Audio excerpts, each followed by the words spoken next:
కుమార్.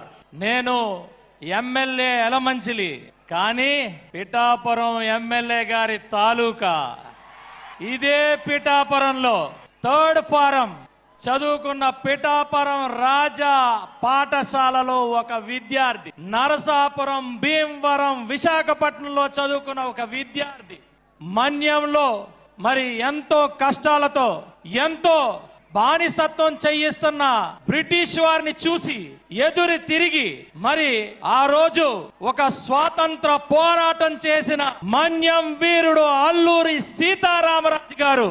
ఆ అల్లూరి సీతారామరాజు పట్టుకొని కాల్చేటప్పుడు ఆయన గుండెలు చూపించి ఒకే ఒక మాట అన్నాడు, నా రక్తం చిందించిన ప్రతి బొట్టులోంచి ఒక అల్లూరి సీతారామరాజు పుడతాడు అని.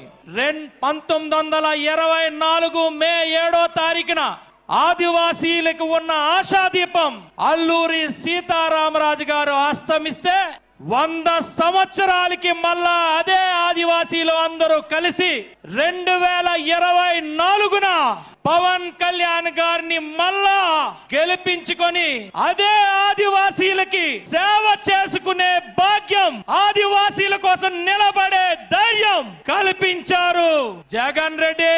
ఇంకా అర్థం కాలేదా జనసేన పార్టీ అంటే ఏంటో, ఎందుకు పుట్టిందో?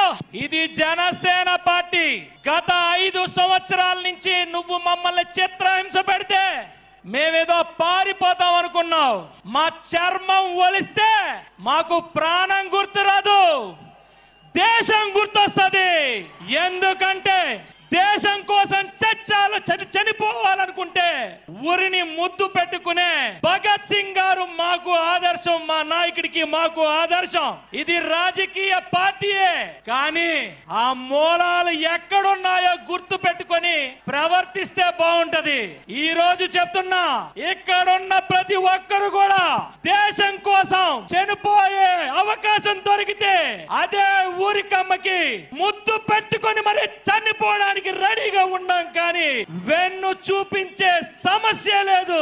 అదే జనసేన.